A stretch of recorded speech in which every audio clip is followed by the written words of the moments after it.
Hello বন্ধুরা, welcome to exam যোদ্ধা। বন্ধুরা, আমি আজও তোমাদের জন্য পশ্চিমবঙ্গ গ্রাম পঞ্চায়েত এক্সামকে টার্গেট করে 40টি সেরা বাছাই করা প্রশ্ন নিয়ে হাজির হয়েছি।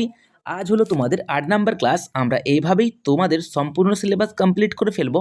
তোমরা আমার ক্লাসগুলি মনোযোগ সহকারে করো।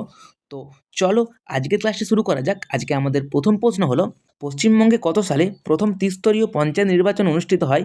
তো পশ্চিমবঙ্গে কত সালে প্রথম ত্রিস্তরীয় পঞ্চায়েত নির্বাচন অনুষ্ঠিত হয়? এটির সঠিক উত্তর হয়ে যাবে অপশান সি, 1978 সালে। তারপরের প্রশ্নে আমরা চলে যাব, গ্রাম পঞ্চায়েতের সর্বাধিক সদস্য সংখ্যা কত হতে পারে? তো গ্রাম পঞ্চায়েতের সর্বাধিক সদস্য সংখ্যা এটি 30 জন হতে পারে। অপশান ডি এটির একদম কারেক্ট অ্যান্সার হয়ে যাবে। তারপরের প্রশ্নে আমরা চলে যাব, ভারতীয় সংবিধানে পঞ্চায়েতের মহিলাদের জন্য ন্যূনতম কত শতাংশ আসন সংরক্ষণের কথা বলা হয়েছে? তো ভারতীয় সংবিধানে বলা হয়েছে অপশান বি 33%। অপশান বি এটির একদম কারেক্ট অ্যান্সার হয়ে যাবে।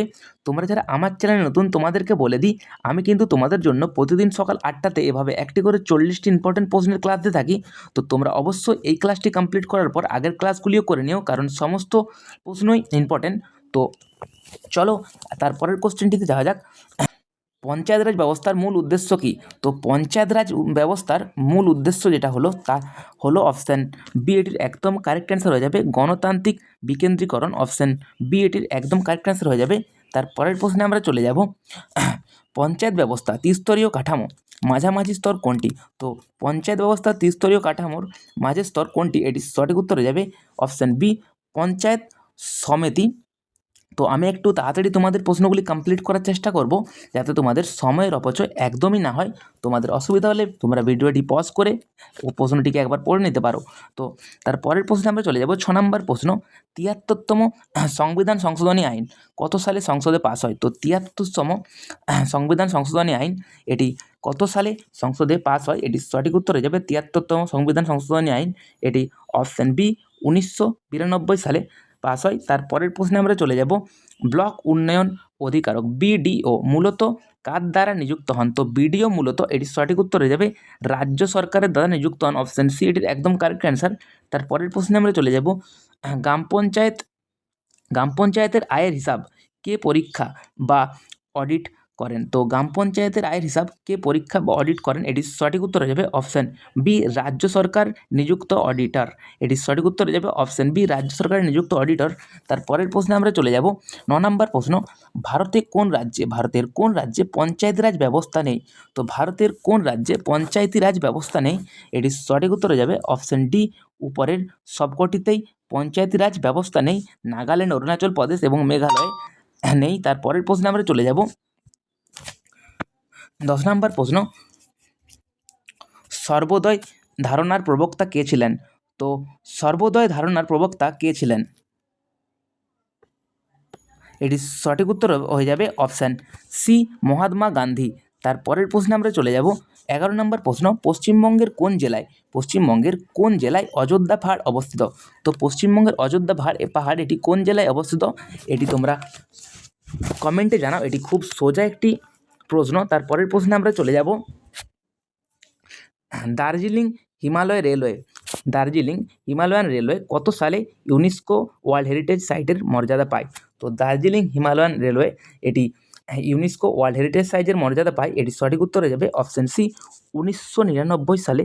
তারপরের প্রশ্নে আমরা চলে যাব, পশ্চিমবঙ্গের কোন জেলায় সবচেয়ে বেশি রেশম বা সিল্ক উৎপাদিত হয়? তো পশ্চিমবঙ্গের কোন জেলায়? এটির সঠিক উত্তর হয়ে যাবে অপশান বি, পশ্চিমবঙ্গের মালদা জেলায়। তারপরের প্রশ্নে আমরা চলে যাব, জলঢাকা নদীর উৎপত্তিস্থল কোনটি? তো জলঢাকা নদীর উৎপত্তিস্থল হলো, এটির সঠিক উত্তর হয়ে যাবে অপশান এ, এটির একদম কারেক্ট অ্যান্সার হয়ে যাবে বিদাং হ্রদ। তারপরের প্রশ্নে আমরা চলে যাব, পশ্চিমবঙ্গের কোথায় চিত্তরঞ্জন লোকোমোটিভ ওয়ার্কস অবস্থিত? তো পশ্চিমবঙ্গের কোথায় চিত্তরঞ্জন লোকোমোটিভ ওয়ার্কস অবস্থিত? এটির সঠিক উত্তর হয়ে যাবে অপশান বি, পশ্চিম বর্ধমানে। তারপরের প্রশ্নে আমরা চলে যাব, গঙ্গা নদী পশ্চিমবঙ্গের কোন জেলা দুটি শাখায় বিভক্ত হয়েছে? তো গঙ্গা নদী পশ্চিমবঙ্গের কোন জেলায় দুটি শাখায় বিভক্ত হয়েছে? তো এটি হয়েছে মুর্শিদাবাদ জেলায়। অপশান বি এটির একদম কারেক্ট অ্যান্সার হয়ে যাবে মুর্শিদাবাদ। তারপরের প্রশ্নে আমরা চলে যাব, 17 নম্বর প্রশ্ন, পশ্চিমবঙ্গের কোন জেলায় সুন্দরবনের বৃহত্তম অংশ অবস্থিত? তো পশ্চিমবঙ্গের কোন জেলায় সুন্দরবনের বৃহত্তম অংশ অবস্থিত? তো এটির সঠিক উত্তর হয়ে যাবে অপশান বি, দক্ষিণ 24 পরগনাতে সুন্দরবনের বৃহত্তম অংশ অবস্থিত। তারপরের প্রশ্নে আমরা চলে যাব, কোন শহরকে ভারতের রুট বলা হয়? এটি আশা করি তোমরা সবাই জানো। এই প্রশ্নটি আমি আগেও করেছি, এটির উত্তর তোমরা কমেন্টে জানাও। তারপরের প্রশ্নে আমরা চলে যাব, বিখ্যাত হর্ষচরিত গ্রন্থটি রচয়িতাকে? তো বিখ্যাত হর্ষচরিত এই গ্রন্থটির রচয়িতা হলো option B, Banabhatta. Option B এটির একদম কারেক্ট অ্যান্সার হয়ে যাবে। আমরা দেখতে দেখতে 20 নম্বর প্রশ্নে চলে এসেছি। তো তোমাদের যদি ক্লাসটি ভালো লাগছে অবশ্যই লাইক করে দাও, এবং এরকম ক্লাস পেতে চ্যানেলটিকে অবশ্যই সাবস্ক্রাইব করে দাও। তো 20 নম্বর প্রশ্ন, গৌতম বুদ্ধ কোথায় তার প্রথম ধর্মোপদেশ দিয়েছিলেন? তো গৌতম বুদ্ধ প্রথম তার ধর্মোপদেশ দিয়েছিলেন, এটির সঠিক উত্তর হয়ে যাবে সারনাথে। অপশান সি এটির একদম কারেক্ট অ্যান্সার হয়ে যাবে। তারপরের প্রশ্নে আমরা চলে যাব, ঐতিহাসিক পর্যটক ইবন বতুতা কোন কোন শাসকের রাজত্বকালে ভারতে এসেছিল? তো ঐতিহাসিক পর্যটক ইবন বতুতা কোন শাসকের রাজত্বকালে ভারতে এসেছিল? এটির সঠিক উত্তর হয়ে যাবে অপশান বি, মোহাম্মদ বিন তুগলকের রাজত্বকালে। তারপরের প্রশ্নে আমরা চলে যাব, কোন মোগল সম্রাটের রাজত্বকালকে মোগল আমলের স্বর্ণযুগ বলা হয়? তো মোগল আমলের স্বর্ণযুগ বলা হয়, এটির সঠিক উত্তর হয়ে যাবে অপশান সি, এটির একদম কারেক্ট অ্যান্সার হয়ে যাবে শাহজাহানের রাজত্বকালকে স্বর্ণযুগ বলা হয় মোগল সাম্রাজ্যের। তারপরের প্রশ্নে আমরা চলে যাব, ব্রাহ্ম সমাজ কে প্রতিষ্ঠা করেন? তো ব্রাহ্ম সমাজ কে প্রতিষ্ঠা করেন? এটির সঠিক উত্তর, খুব সোজা একটি প্রশ্ন, তোমরা আশা করি সকলেই জানো। এটির সঠিক উত্তর হয়ে যাবে অপশান এ, রাজা রামমোহন রায়। বন্ধুরা, তারপরের প্রশ্নে চলে যাব আমরা, ভারতীয় জাতীয় কংগ্রেসের কোন অধিবেশনে পূর্ণ স্বরাজের দাবি তোলা হয়? তো ভারতীয় জাতীয় কংগ্রেসের এটির সঠিক উত্তর হয়ে যাবে অপশান সি, এটির একদম কারেক্ট অ্যান্সার হয়ে যাবে 1929 সালে লাহোর অধিবেশনে। তারপরের প্রশ্নে আমরা চলে যাব, ভারতের লৌহমানব কাকে বলা হয়? তো ভারতের লৌহমানব বলা হয়, এটির সঠিক উত্তর হয়ে যাবে সর্দার বল্লভভাই প্যাটেলকে। অপশান বি এটির একদম কারেক্ট অ্যান্সার। তো তারপরের প্রশ্নে আমরা চলে যাব, ভারতীয় সংবিধানের কোন ধারায় মৌলিক কর্তব্যের উল্লেখ আছে? তো ভারতীয় সংবিধানের কোন ধারায় মৌলিক কর্তব্যের উল্লেখ আছে? এটির সঠিক উত্তর হয়ে যাবে অপশান বি, ধারা 51 এতে। তারপরের প্রশ্নে আমরা চলে যাব, স্বাধীন ভারতের প্রথম উপরাষ্ট্রপতি কে ছিলেন? তো স্বাধীন ভারতের প্রথম উপরাষ্ট্রপতি, এটির সঠিক উত্তর হয়ে যাবে doctor Sarvepalli Radhakrishnan. Option B এটির একদম কারেক্ট অ্যান্সার হয়ে যাবে। বন্ধুরা, তারপরের প্রশ্নে আমরা চলে যাব, ভারতের সংবিধানে প্রস্তাবনা ধারণাটি কোন দেশ থেকে নেওয়া হয়েছে? ভারতের সংবিধানের প্রস্তাবনা ধারণাটি এটি নেওয়া হয়েছে অপশান বি, আমেরিকার থেকে। তারপরের প্রশ্নে আমরা চলে যাব, রাজ্যসভা সদস্যদের কে নির্বাচন করেন? তো রাজ্যসভা সদস্যদের নির্বাচন করেন, এটির সঠিক উত্তর হয়ে যাবে অপশান সি, রাজ্যের বিধানসভার নির্বাচিত সদস্যগণ। তো রাজ্যের বিধানসভার যে নির্বাচিত সদস্যগণ থাকে তারা নির্বাচন করেন। তারপরের প্রশ্নে আমরা চলে যাব, স্বাধীন ভারতের প্রথম আইনমন্ত্রী কে ছিলেন? তো স্বাধীন ভারতের প্রথম আইনমন্ত্রী ছিলেন doctor B R. Ambedkar. Option B এটির একদম কারেক্ট অ্যান্সার হয়ে যাবে। তারপরের প্রশ্নে চলে যাব, 31 নম্বর প্রশ্ন, ভারতীয় সংবিধানের খসড়া কমিটিতে মোট কতজন সদস্য ছিলেন? তো খসড়া কমিটিতে মোট সদস্য ছিলেন অপশান বি, এটির একদম কারেক্ট অ্যান্সার হয়ে যাবে 7 জন। তারপরের প্রশ্নে আমরা চলে যাব, রাজ্যের হাইকোর্টের বিচারপতিদের অবসরের বয়স কত?